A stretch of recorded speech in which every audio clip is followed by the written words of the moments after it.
Well, good afternoon. May I close this? Is it, or put it down a little bit here? Is that okay?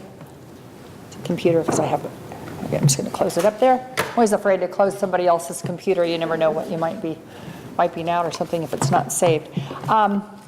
It is my honor to join this wonderful esteemed panel today. I always love following Colette because she's so full of great information and statistics, and it really is inspiring to me as a practitioner. I actually, my real passion is, although my schooling is in nutrition and the wellness of the body, my real passion for the last 20 years has been in studying family dynamics, specifically studying the family table and what goes on around the family table in one's own home. I'm sure if you each close your eyes, or you don't even need to close your eyes, but sometimes it's more effective if you have a hard time pulling this up. Picture yourself in your formative years around a family table. Now, I realize that tragically but realistically, a lot of us didn't have that family table at all, and that plays a lot into what I'm about to say today and what I'm about to share with you in the next 7.5 minutes. But you know, largely who you were as a child, what role you played in a family, that will largely determine the person that you've turned out to be today. Now, some of us have had to overcome a lot of that. Maybe our role wasn't so healthy, maybe it wasn't great, maybe we didn't have a great mom, a great dad, or maybe we didn't have either. I'm not sure. As in most cases, I have a passion for this because I came from a broken family. I am a product of a broken family from the time I was a little teeny girl, and had many stepfathers, and then tragically my own real father was killed in a car accident when I was just 13. So you can see my work comes out of my passion to try to create and help people learn how to have healthier and happier families. And incidentally, this isn't about my book, but I have recently written a very small readable book. It's a practical guide to having a healthy family and thus hopefully a happy life.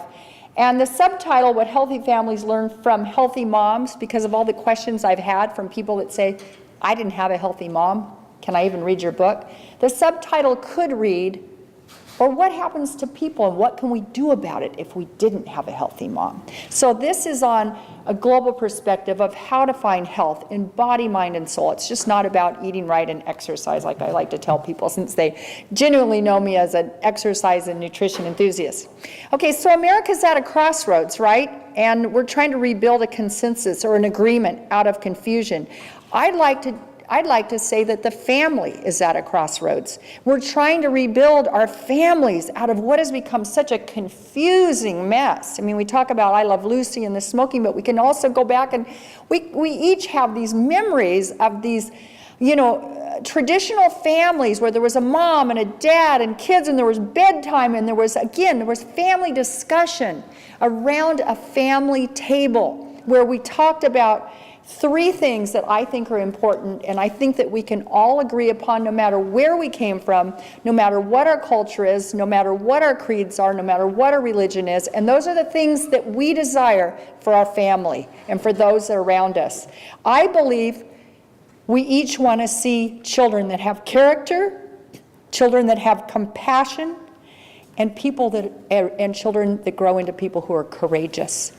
And these things grow out of the family table. Character. We think about things like integrity, honesty, good behavior. Some of this came up earlier this morning.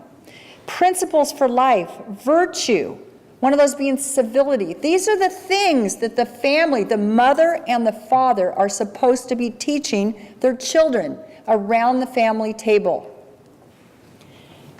Compassion. I want to cite an example of, I just feel so blessed to have been able to raise 4 kids who are very compassionate, and I believe that's because we exposed them to so many cultures early on. They used to say, Mom and Dad, how come everybody goes to Europe every year and we go to places like the Democratic Republic of the Congo or Israel or Istanbul? And we said, well, we think these places are a little more interesting, you know? So I remember in particular, the first time my son Anthony was 14 years old, we pulled up to the gate as the jet parked in Istanbul, and he looked out the window and he said, wow, this is really cool. These people are so different than we are.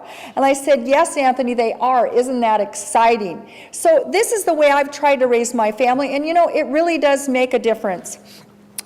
Just briefly, in one of my chapters, I named the chapter The Significance of Loving Others. And it sort of sums up what I'm talking about here in compassion.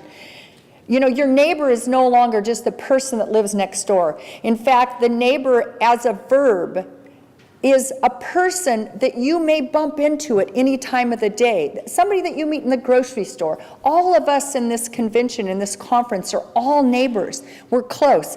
And did you know that in Greek, neighbor is, and for those of you that speak Greek, I probably don't pronounce this word correctly, but it's plesion. And according to Jesus, it's any other man, irrespective of his nation or religion, with whom we choose to meet. So all of us are neighbors. Everybody around you is a neighbor every day of the week.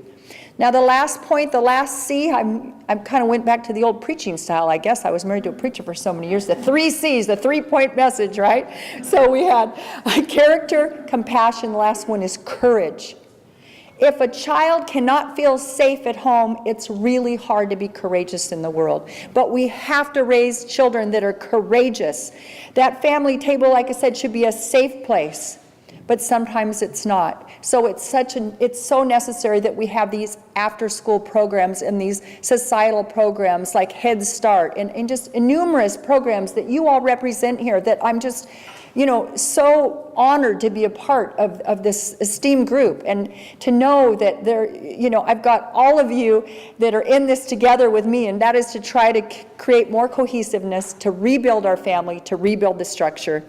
And I just want to leave you with a quote about courage, and that is that, you know, hope is wishing something would happen, faith is believing that something will happen, and courage is making that something happen. And I just hope we leave here today and become a little more courageous. If you've already raised your family around a table like I have, find somebody that needs your influence. Find somebody. It might be a niece, a nephew, a grandchild. I don't know. Maybe it's your neighbor next door. Maybe it's your neighbor down the street. Maybe it's your neighbor in your place of worship. But somebody, I guarantee you, needs that courage, needs that hope today. So anyway, I'm so glad to be with you. I did bring a few copies of my little book, and it's a donation to my ministry. They're $10 each if anybody's interested. And again, it's a practical guide to, I just went over like one little chapter. So anyway, thank you so much. I'm honored to be with you.